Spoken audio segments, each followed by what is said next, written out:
This video is like almost 3 weeks late going up, and yes, I am wearing a fall lip color in the middle of August. I'm only sorry for one of those things. The other thing I actually could not care less about. A lot of stuff has happened in the last like 2.5 weeks. I got really sick in the middle of July, and I just could not recover from it. I was sick throughout the 7 and 7 readathon. It was probably my worst 7 and 7 readathon I've ever participated in, co-hosted in, organized, run, all in all, really bad. I'm okay now. I'm feeling a lot better, which is why I'm finally filming this for you guys. But I'm not going to be doing a July wrap-up of any way. I will be doing some recently read and currently reading videos. I didn't do a August TBR video. I don't plan on doing an August TBR video. I do have footage from my trip that I really want to compile into some vlogs for you guys. So hopefully that will happen in the near future, but for now, let's talk about August's You Choose. For those of you who don't know, You Choose is a monthly thing on my channel where I let you guys choose a genre that I will read from, and then I show you 4 books or things, 4 things from that genre or category or area, etc. And then I let you guys vote on what I read that month, and then I will read that book and review that book in that month. No, I have not done the review for June or July. I haven't finished either of the books. I don't want to talk about it, but I will film the review once I finish reading those books. If you want more information on You Choose, I will leave the playlist link down below, but I don't want to keep describing it because a lot of people have been participating since the very beginning and probably don't want to keep hearing about it.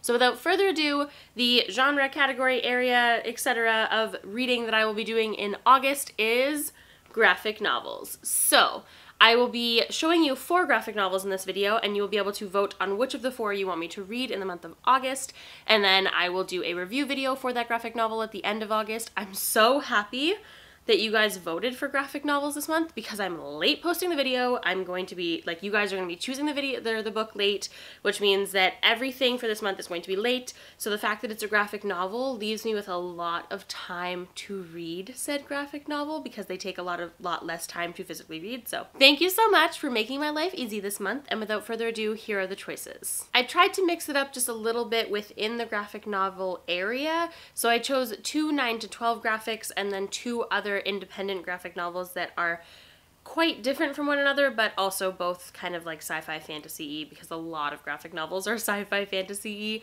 And the first choice that you guys have to choose from is The Witch Boy by Molly Knox Ostertag. This follows a boy who is from a family where everyone in that family has supernatural powers. The girls are all witches and the boys are all shapeshifters. However, he has never been able to get the knack for shape-shifting, and instead he really wants to be a witch. And he has like a knack for spell casting, and he wants to learn all of those things. But because he's a boy, he is not supposed to learn any witchcraft, and he is not supposed to have any witch abilities.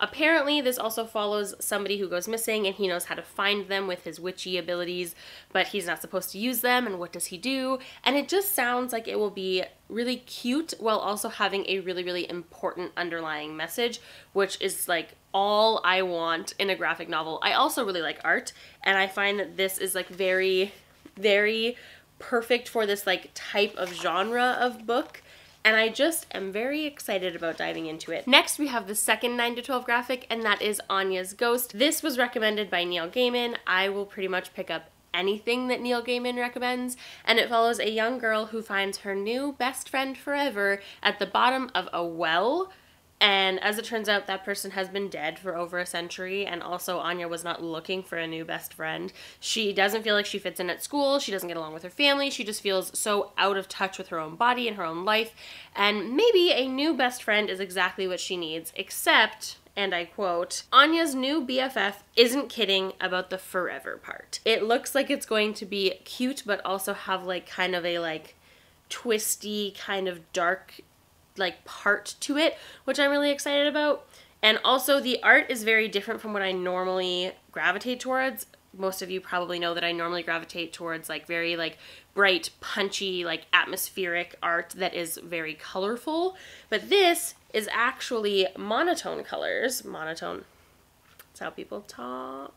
It is grayscale. And also, you know, Just watching Ashley's videos for all the right lingo. The art is beautiful, but it is grayscale, which is very different from what I normally read. So I'm also excited about kind of jumping outside of that comfort zone personally. Excited about this one as well. I'm excited about them all. So I say this after every book in a video like this. Because I'm excited about all of them. Next, we have a graphic novel that I've been trying to get to for like a very long time. I was gonna say for like ever.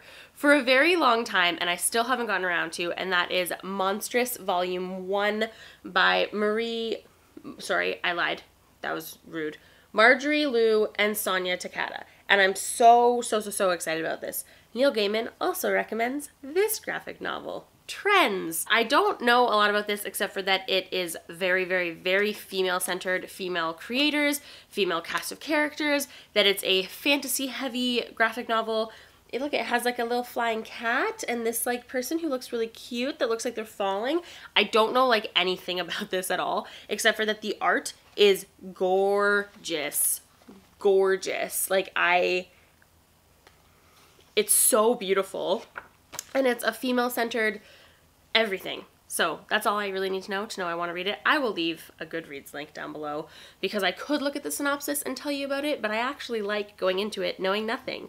So I don't want to look at the synopsis, but I'll leave it linked down below for you in case you want to look at the synopsis before voting. And last but not least, we have a brand new graphic. I picked it up like last week, and that is God Shaper by Simon Spurrier and Jonas Goonface. That's a amazing last name. I read a graphic novel during 7 and 7 by Simon Spurrier that I really liked called Angelic. After reading Angelic, I was in the like comic book shop and I saw this and I saw that it was by the same person. And then I picked it up because of that, and then I read the synopsis on the back and I was like, yep, that's mine. I'm gonna buy it right now. And I'm not even gonna try to condense it for you. I'm just gonna read the back because it's so perfectly like written out to make you super interested. So I'm going to read it. In 1958, the laws of physics stopped working, but an alternative quickly appeared. People found that they each had their own personal god, a divine companion to take the place of electricity, combustion, transport, and money. Varying in shape, size, and power, these guardian deities changed everything.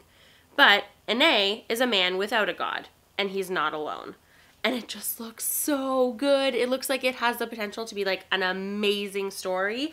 And from what I can tell, it is a one-off. So I can read the whole thing and then not have to wait for the next one, which like never happens with comics or graphic novels. So that's super exciting.